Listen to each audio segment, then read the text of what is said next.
The Final Dreams of a Filly. Chapter 1.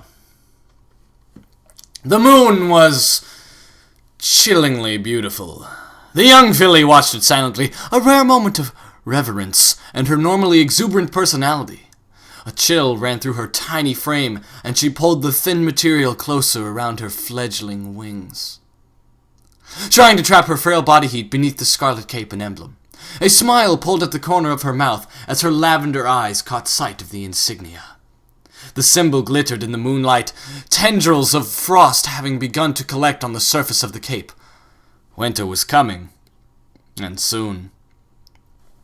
Her eyes fell away from the frost as she dismissed it. Oh, that probably sounded really loud on the mic. So what if it was cold? The filly nestled closer betwixt the wooden beams of her residence and closed her eyes tight in defiance. There was no time to worry about that now.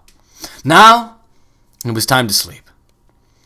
Every filly knew the moon meant that, and even she didn't have the energy to flight its silent nocturne. Good night, Mom. Good night, Dad. I love you, she called out softly. The answer was the same every night. Silence. Only broken by the creaking of the aged structure warping with the change of season. The eerie creaks of an empty room would have frightened most, but this was her clubhouse. Unknown to her two best friends, it had also been her home for several months now.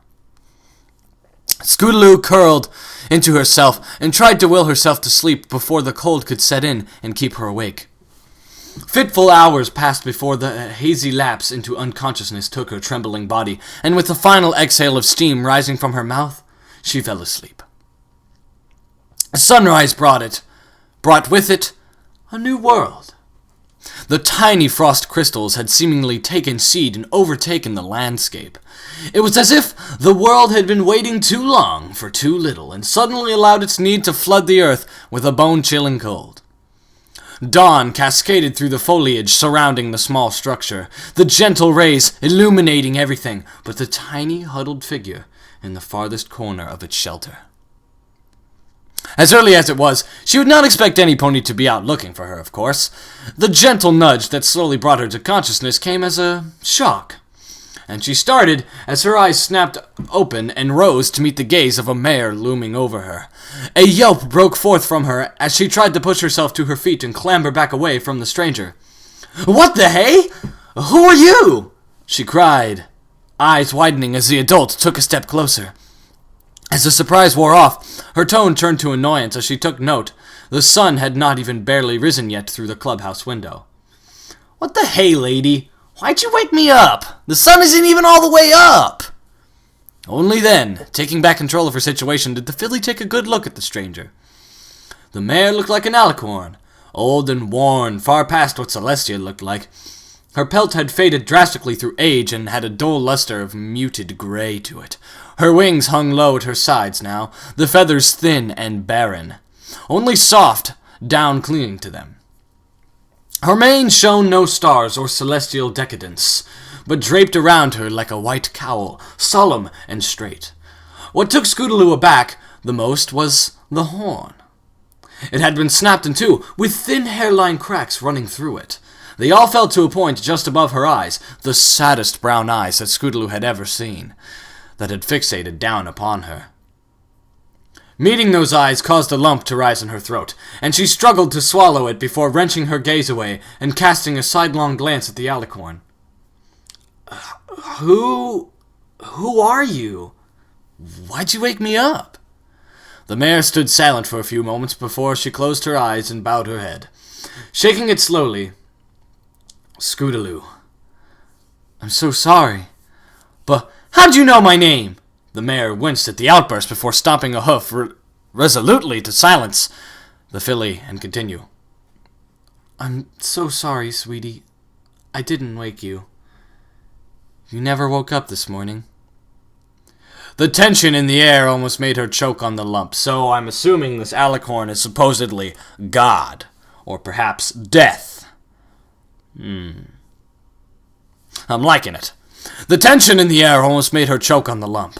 Tears stung her eyes as she shook her head and took another step back. "You're lying," she whispered, her voice unintentionally harsh as she continued to back away. It was then her hoof hit something solid.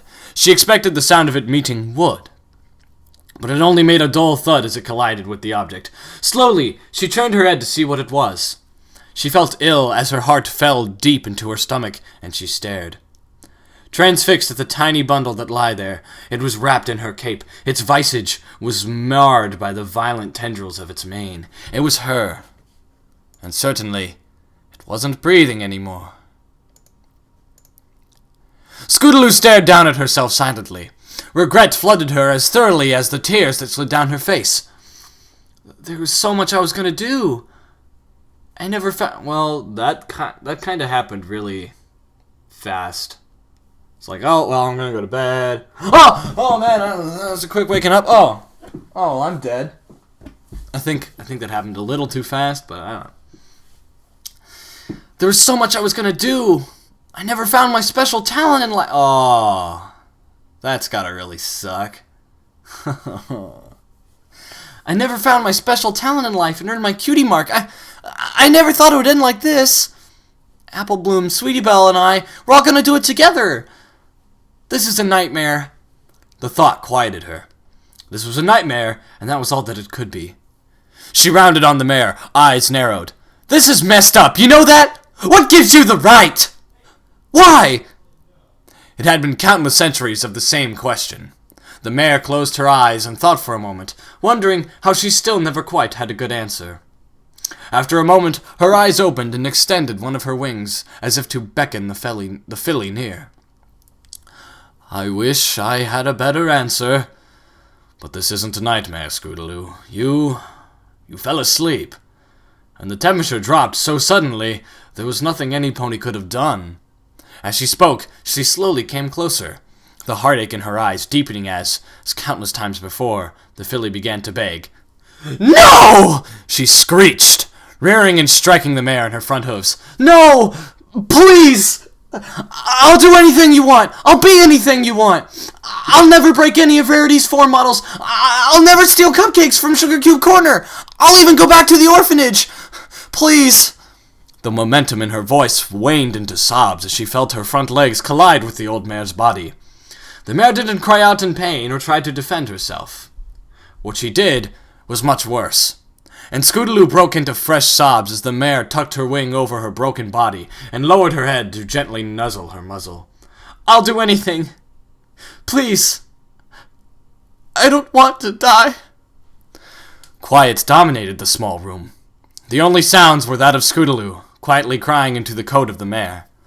Occasionally, the mare would softly shh or soothe her, but otherwise said nothing. The filly was right that it was not fair. To have lived alone for so long and to perish alone, without purpose to life, was just cruel. It was also why she was here. It was a long time before Scootaloo found her voice again. Turning to look at her body, she addressed the mare. What happens now? She turned her gaze up at the ancient alicorn and tried to quell the tremor in her voice. Am I going to hell? I never found my special purpose. I never did anything with my life. The last thing I did... She bit her lip and took a moment to collect herself again, fresh tears breaking. I told Apple Bloom I was going to be first, to find it, and we got in an argument. That's the last thing I ever said to one of my best friends. Scootaloo? The filly looked up at the mare, but it hadn't been that had spoken. Her eyes widened as the sickening realization sunk in, and she turned to face the door. Apple Bloom stood there, and she could hear Sweetie Belle following her not far behind. Oh, no. Oh, no.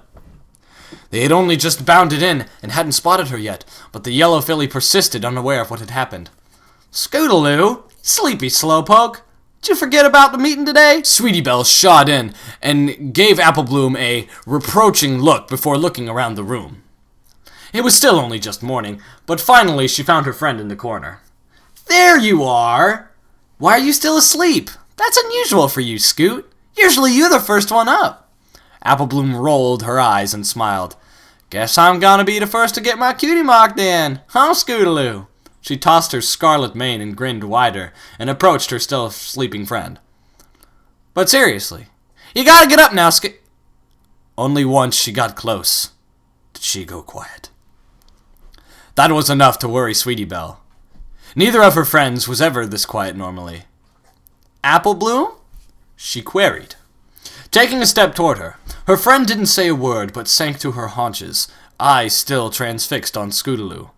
The beginnings of panic started to sneak in, but she forced herself to move to her friend's sleeping form and gently place a hoof on it. "Scootaloo, it's time to get up." Ice met her touch. The velvety coat was now rigid and cold, and her frame hard from the onset of rigor mortis. "Scootaloo, this isn't funny. Scootaloo, please get up. Wake up! Wake up, please!" Her voice rose in volume and pitch as she began to shake her friend, screaming louder and louder to arouse deaf ears that could not hear. Finally, there were no words, just a wordless wail of horror and grief as she began to choke in her own tears. Then, pain. Pain erupted in her jaw and she reeled, stunned into silence. Apple Bloom stood over her, tears streaming down her face as she fought to regulate her breathing. She looked up at her silently, but the question was almost audible in her face. "Why?" Apple Bloom took a deep breath before helping her get to her feet and gently sitting her down. The emotion still ran too high for her to form words, but Apple Bloom had somehow found them. "Stay here with Scootaloo. I'm gonna go get my sister. Stay here, just in case... in case she..." No. She couldn't lie to her only remaining friend. She couldn't paint a pretty picture with Scootaloo's blood to make it all better. She took a step back, and then turned and ran, yelling back, "Stay here!" Sweetie didn't need to be told that now, not once or twice more. Turned back to look down at Scootaloo and lay down beside her, trying to warm her with the heat from her body. "Hush now, quiet now. It's time to lay your sleepy head," she softly sang, before breaking into tears anew. And all the while Scootaloo hid her face in the mare's chest, unable to stand as her body convulsed with sobs. Far off she could still hear Apple Bloom calling for help. She could still hear Sweetie Belle trying to wake her. Only then did she know that they could not. For she could never wake up again. Chapter 3 here. Supposedly it's a sad fic, but so far I'm just feeling kinda... I'm not saying that this isn't, affecting me, but it's just it's kinda well, shit kind of stories, you know what I'm saying? It's well, shit. The funeral was a modest affair. The town gathered up a collection, and the mortician was even kind enough to donate a simple black coffin for the sake of holding her. It almost didn't seem real as Scootaloo stared down into the open casket and examined the tiny bundle within. They had done a good job, she admitted. She still only looked asleep, a small smile permanently hovering on her face from her final dream. Scootaloo turned away and cast her gaze to the sky, a sigh causing her to shudder. The weather team hadn't been able to clear the skies. Why? She didn't know. But the day was somber in its muted gray sky that occasionally rumbled with the softest rumbles of thunder. It's time, Scootaloo. We should take our places. It was the mayor who spoke, beckoning the filly away from the casket to stand beside it instead. She had positioned them to watch the approaching procession of hands and loved ones that heavily trod the filly's final resting place. Upon seeing Apple Bloom and Sweetie Belle, accompanied by their sisters and their friends, Scootaloo turned to look up at the mayor. "You never did answer me in the clubhouse. What happens to me now? Is this it?" The mayor didn't speak for a moment, but instead gestured to the procession before explaining. "When a life is lost before its time, and while it's still innocent of crime, judgment cannot be passed. There was never enough time to decide who you would have grown up to be or the choices you would have made. and death doesn't believe in punishing the innocent. She lowered her gaze to meet the filly and smiled sadly. Your life was not without purpose, though. You lived, and you touched ponies' lives through simply being there. Time did not stand to wait for the pair. As the mare spoke, ponies came and went. Each had their own words, but only a precious few being heard. As Applebloom approached the coffin, the mare paused in her explanation. Applejack stood beside her younger sister and gently pulled her close, doing her best to offer comfort that would never be enough to fill the hurt. The little filly spoke with the seriousness that Scootaloo had never before heard her friend take upon any matter before, even her own heart's desire in obtaining her cutie mark. You were never supposed to die, Scootaloo. You were one of my best friends, and you were like another sister to me. We were going to grow up together, find a special talent, and now I don't know if I can without you. I miss you, and I loved you. So even if I can't find my special talent, I'll keep looking for yours. You were so special, and I hope, if you can hear me, that you know I admired you. I'm sorry about the argument, so please forgive me, 'cause I... Then the tears took her again, and she was led away by her sister to piece back together a broken heart. Oh. Now that was sad. As Applebloom was led away from the coffin, Scootaloo felt her composure beginning to slip. She bit down hard on her lip and willed herself to keep what little she had together. The mare noticed the filly struggling to handle the scene and allowed her to compose herself again before continuing her explanation. What happens now is this. Your death, much like life, is what you decide it is. It is your choice to make what happens now, yours to decide what your heaven will be, but please, her voice faltered as she lowered her head, as though weighted down by the sorrows of the world. Once you choose, you can never go back. Your heaven can change, but you have to do it on your own. I can only help you the first time, so please, make your decision wisely. It was by that time that Sweetie Belle and Rarity had approached. The young filly looked up with a lost sort of heartache, unsure of what to do. Rarity only stroked back her sister's mane and turned to reach into a saddlebag she had brought to the procession. From within, she pulled out a garment designed for a young mare. It was a long, flowing cape lined with the shimmering gold of Celestia's sun. The rest was comprised of a rich, heavy scarlet velvet. In the middle was a much more intricate design. 3 mares of all creeds joining in the center. The earth pony and the unicorn were mere silhouettes, but between them they held the magnificent wings of a Pegasus. Carefully, she draped it over the coffin and nodded to Sweetie Belle. Soft at first, the little filly began in low, trembling tones. But she closed her eyes and turned her head to the heavens. Her voice grew louder and louder as she sang.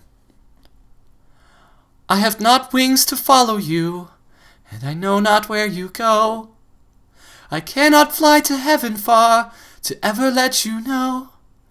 But your wings were made for angels, irreplaceable in their worth. So goddesses have now taken an angel back from earth. The song dissolved in bitter tears, and as the former had, she was led away to recover in the company of her only surviving friend.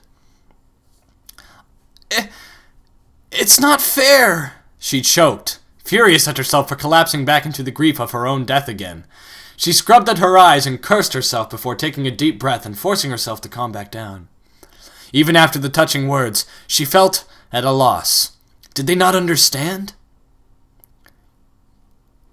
You were the best friends a girl could have. Sweetie Belle is more of an angel than I am, and Applebloom is just trying to be strong for her. It isn't fair. The crowd slowly dispersed as the hours ticked by. Scootaloo watched as many of the adults she had known spoke in low, soft tones of their regret and sorrow. She watched as some lay down gifts and letters to a filly that most of them had never known. Was it guilt that drove them to do this? She did not know. She only watched as familiar and unfamiliar alike gathered to say their goodbyes. And then She was all alone. Scootaloo could feel a dull ache in her chest as she sat there, waiting. Out of many faces, there had been one missing. I guess I wasn't really important to her, she began, looking up at the mare who moved to sit beside her, offering only what she had to give, if only an ear to listen. You know, this mysterious mare probably has somewhere to be. I mean, of all the planets and people dying all the time, I'm pretty sure she'd have to go meet with them as well. I mean, she can't stay here with Scootaloo all the time. I mean, perhaps she could come back and visit or something after she gets all those dead people out of the way, but she can't just stay here. You know what I'm saying? Like, she has other places to be. I don't know. Offering only what she had to give, if only an ear to listen. Scootaloo continued as she looked up at the sky. I wanted to grow up to be just like her. She was the most amazing flyer in all of Equestria. She could break the sound barrier. She could move the world if she wanted to, but she didn't. A creak of protest interrupted her. The origin came from a rusted hinge at the funeral's gate, and two figures seemed to move at an edge of the haze that had begun to enshroud the gravesite. They seemed to speak to each other for a few minutes. One turned away only to be shoved by the other, gently but firm in its resolution. As one ushered her companion nearer, their voices began to materialize. I can't. Oh, Celestia, please, I can't do this. Yes, you can. I know this is hard, and it's going to be hard for a little while longer, but if you don't do this, then you'll never get another chance. Please. The silhouettes began to become clearer outlines, and Scootaloo's eyes widened as, finally, they stepped into visibility and approached the coffin. Hey, kiddo. It's me. Oh, Scootaloo, I'm so sorry! The mare choked, a cry of anguish ripping itself from her heaving chest. Tears blinded her as she bowed her head and rested against the coffin. I'm so sorry! If I had known, I should have... I'm so stupid, Scoots. I should have seen what was going on. You were the first filly to believe in me. You looked up to me. You depended on me. And I was so blind. It should have been me, she cried, beating the earth below her with a front hoof. It should have been me. I'm so sorry. Scootaloo, I loved you, Scootaloo. And I never told you that. It didn't have to be this way, and it's my fault. I'm sorry. Please, forgive me, Scootaloo. It was then Fluttershy tucked her wing around her friend and held her close. It was disturbing in its way. Scootaloo could find no words for what she saw before her. The strongest flyer in Equestria now bowed before her, broken and inconsolable by even her closest friend. She had never seen Rainbow cry before. She had never even known if the confident mare was capable of allowing herself that relief. But that didn't matter to her anymore. Scootaloo had mattered. Now, it was too late. Yet, at the same time, Scootaloo couldn't bring herself to anger. She had been angry at times, yes. Why had no one ever looked for her? Why had her parents failed to take care of her? Why had Rainbow never once asked if everything was okay with her home life, or known there had ever been a home for her to go back to? In life, those things had made her angry. Now, they only made a deep sigh well within her, as she wished she could tell Rainbow her true feelings. She had never blamed any of them for what had happened, and she never would. They never needed to ask for forgiveness because they were never blamed, but how could they know? How could they hear a voice that came from a mouth that would never move again? Fluttershy did her best to console Rainbow for the time that passed so slowly. Finally, after a moment in eternity that lasted what seemed forever, Rainbow got up. The mare silently pulled out something she had tucked beneath her wings, placing it on the coffin and whispering a final goodbye before turning to leave with Fluttershy at her side. Once they had finally gone, Scootaloo brought herself to look at it. It wasn't a second longer before she could look at it any more and turned away. The crown of Equestria's best young flyer had been placed over the cape Rarity had left behind. Oh. Oh. It had been Rainbow's pride and joy. Oh, here we go. It had been her happiness and inspiration. Now, it was only a memory they would never share, and a broken dream. She would never get to see her fly, so there was no reason to wait for the next best flyer, her flyer, that had never gotten to soar. As they reached the gate to the funeral, Rainbow stopped one last time to cast a glance back at what could have been. She couldn't see Scootaloo staring back at her, nor could she see anything more through the tears that blinded her. Now truly alone, the air was silent. The filly and the mare sat together for a long time, the filly staring off into a nothingness that stretched endlessly before her. There were endless possibilities now to fill the void of all that she would never grow up to realize. The destination of heaven now loomed to replace the journey of life to reach it. There was no hurry to get there. She had all the time in the world now. The mare knew this just as well as she did, and did not move to disturb the filly's thoughts. Days passed in the course of those thoughts, and Scootaloo uttered not a word. She sat there, perfectly still, staring sadly into forever that merely stared back. Tears would occasionally brim and flow down her features, but even those waned and ended as time passed. Finally, on the first morning of winter, she spoke. "I've decided."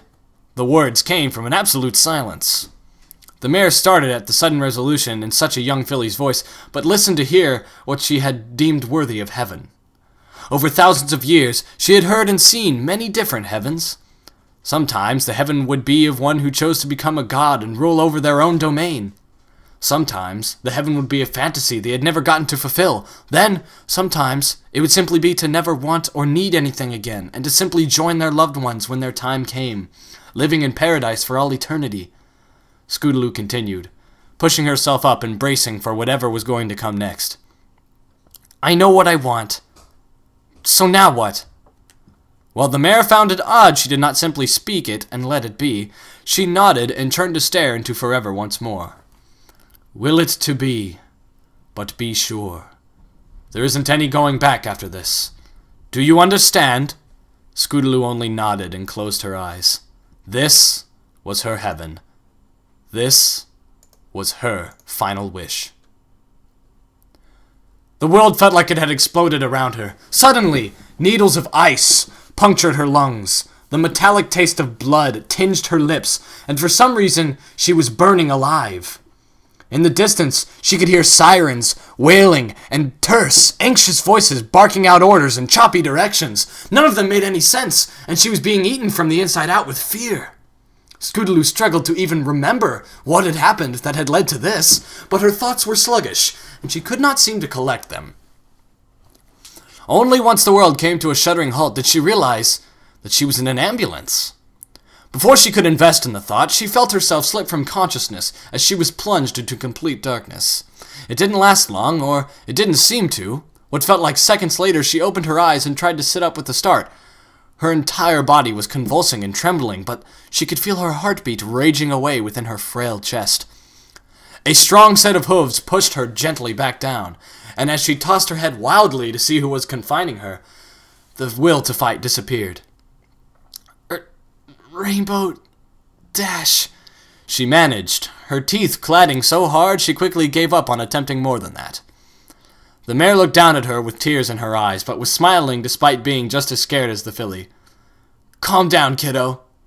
Take it easy for me. That's right. That's my girl." A nurse entered the room, followed by other familiar faces. "Scootaloo! Oh, Scoot, are you okay?" Both of them were pulled away by their older sisters as the rest of the visitors filed in slowly. "So, Scootaloo..." I'm assuming that her wish was to come back to the living world. I don't really...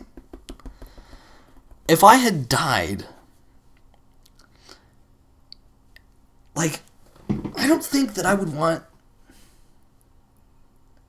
Because death happens, you know? I mean, and it happened for a reason. You can't just defy death like that. This is just me being a philosophical kind of guy.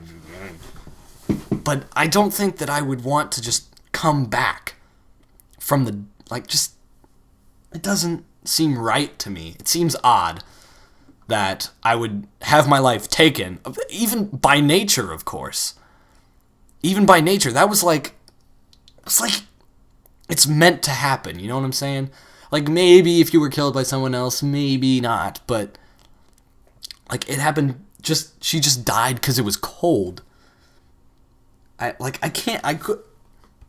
couldn't live with myself knowing that I was supposed to die through that cause. Like, maybe if I was, stabbed or something, and then I brought myself back to life, I'd be like, yeah, I cheated death, man. But, since it was the winter that killed me, cooling me, I'd be like, man, should I have brought myself back to life? I don't know, I might have regretted that the rest of my life. I don't know. Apple Bloom, she's got to rest now. Your friend had a pretty close call. For once, Rarity agreed, pulling Sweetie Belle close to her. I should say so. Why did you girls never tell us she had been living in that tiny little clubhouse? Both of the fillies lowered their heads, guilt surging within their voices. We never knew. I never asked. As the nurse administered the vital warmth the young Pegasus needed, the trembling began to subside. Slowly she found her voice and used it now to say the hardest thing she had ever thought herself to. It wasn't their fault. It's mine. I was ashamed. I was scared of being taken back to the orphanage if any pony knew, so I lied to every pony. I was scared of saying goodbye. The room went quiet as it sunk in. She could see on each of their faces that they could not bring themselves to simply accept the answer. I should have known. I should have done something. Although unspoken, Scootaloo could see it on their faces. Only one of them spoke aloud, but it was not what she had expected to hear. I'm leaving. This is something I should have done a long time ago. Her eyes widened as she turned to face the voice of her mentor. Rainbow Dash, no, please! The sudden distress caused her breathing to hitch, and she was taken by a fit of coughing. Without being able to say another word, she could only watch as the pony she looked up to the most got up and left the room. The action had taken even her friends aback, and Fluttershy rushed after her to see what was the meaning of the outburst. The others merely talked amongst themselves, frightened or further upsetting the delicate health of the filly. They took it gradually outside, leaving Scootaloo alone with the nurse. Even her closest friends had been dragged away to leave her. This had to be a nightmare. Nurse Redheart frowned, her eyes filled with a quiet sympathy. She tried to lift her patient's spirits as she continued to work on gradually reintroducing warmth back into her tiny body. I'm sure it's just a misunderstanding, dear. Your friends are just outside discussing important things right now, but I'm sure they'll be back to visit once you're stable. The word caused Scootaloo to break from her sad reverie and realize that her body still felt... lost my place. And realized that her body still felt as though it was overly warm. What happened? Nurse Redheart stopped and considered whether it was a wise idea telling the filly of how close a call she had had. Delicately, she tried to make it so she would understand. I don't know, does Scootaloo still remember what happened, or is her memory so clogged that she doesn't remember that? She doesn't remember dying at all. I mean, last thing she remembers is falling asleep in the wind and then waking up, no, I'm in an ambulance. I don't know. Sweetheart, they couldn't wake you up. And after your friends went home, I think one of them got worried and said something to your sister about not having seen you outside of that little clubhouse for some time. It was enough to call a search party, and about an hour ago, Rainbow Dash found you curled up on the floor. She couldn't wake you, so she flew for help. If she hadn't found you, you wouldn't be here right now. She then moved close and tucked in the thick blanket close around the tiny Pegasus's wings. They call it hypothermia. The temperature drops so suddenly, and you were only wrapped in a thin blanket. You got too cold too quickly, and it's very dangerous. I can honestly say that I'm grateful that you're alive and awake to be here right now. So that explains miracles. People were supposed to die, they go to the afterlife, and they're like, hey, no. I want to live for some more. And then, bam, it's a miracle. They're alive. Hey, look at that. Scootaloo said nothing, but rolled over. It was so much to take in. It was so much to handle, and she was so exhausted. The nurse didn't disturb her anymore with the rest of the details, but the mare did lean down to gently kiss the top of her head. Get some sleep. Good night, Scootaloo. The nurse walked to the door and gave one look back before turning off the lights and shutting it quietly, leaving the little filly to fall into fitful slumber. Morning brought with it a new world. Scootaloo slowly opened her eyes and took a deep breath, grateful her lungs had stopped burning. The room came into focus gradually as she found herself staring at something foreign. Rainbow Dash had come in sometime during the night and fallen asleep. The mare was curled up on a small sofa in the corner of the room, surrounded by flowers and gifts her friends had asked for her to bring. The morning light caused her to stir, and a soft groan drifted from her as she opened her wings and stretched. It was then she noticed Scootaloo watching, as she moved to the bedside. Good morning. Scootaloo lowered her gaze and braced herself for the lecture she was sure was coming. Rainbow Dash had been woken up in the middle of the night to go look for her in the cold. She had to deal with her stupidity at not knowing better, for not being more careful. She could hear her fears as loudly as if they had already been spoken, and dreaded the stark reality she had woken up to. The world was about to change. But the words never came. Rainbow didn't launch into a long-winded lecture or start yelling at the filly. She did not scream at her at how stupid and useless she had been, nor how the unloved should be shut away. Instead, a gentle hoof took her own, and Rainbow spoke quietly. I'm sorry about last night. I was angry at myself. I've done a lot of stupid things. I've made a lot of mistakes. I'm gonna try and start fixing them, though, starting right now. Scootaloo. She gently took the filly's chin and made her look up at her. Rainbow smiled and took a deep breath before finishing what she had begun. How would you feel about moving in with me? About adopting you? Last night made me think about a lot of things, long and hard. I was so scared of losing you. We were all there, so if you want to, if you can forgive me for being so slow, you never have to be alone again. You can come home with me. It took a few seconds before it sank in, but the filly answered without words. Tears brimmed, hot and unbidden with joy as a relieved sob broke from her, and she hugged Rainbow as tightly as she could. The mare didn't push her away. She would never push her away. And she would never wake up alone. This is the beginning of the rest of your life, kiddo. I promise to make it an adventure as long as I can. Through the tears, she opened her eyes. Like, I can totally imagine Scootaloo's face right now. Just those glimmering little eyes. So surprised and happy at the same time. You know what I'm saying? That look. She could see Apple Bloom and Sweetie Belle standing there. Both of them just as overwhelmed as she was with emotion. Behind them, their sisters and the other mares stood, all relieved and thankful that the nightmare had ended. All of them were there, and for a moment, someone she didn't recognize. It had been an old gray mare passing by with a smile on her face. She was there and gone, leaving the filly to a happy moment. Aw, man, that's what I like to see. That's what I like to see in a fanfiction. That's what I like to see in movies. That character that helped them through the whole movie just walk by with that little smile on their face like, yeah, good job. And you know, oh man, I love that. I love that. Later that day, the adoption papers were signed and officiated. Scootaloo was released from the hospital a few days later as she walked out with her new guardian by her side, and an old gray mare watched from the hospital window. Sad brown eyes closed, and a tear slid down her cheek to meet her smile. The filly would never again see her, but she would remember her. She would be the one who chose all the pains and sorrows of life, so that every moment of happiness and joy was her own little piece of heaven that she would never have to wake up from again. The end. So, perhaps, instead of this mare being God or death, maybe she's just her guardian angel.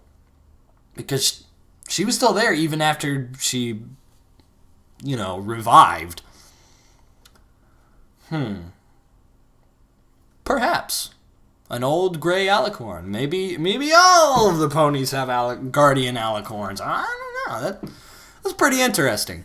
I liked it. Thank you. What was the guy's name? Shadow something? 666? Hang on, I gotta check this just to be sure that I'm getting him in here. Shadow Wolf 666. Yes, thank you, Shadow Wolf, for recommending this story. It was very lovely, and I did enjoy it quite a bit.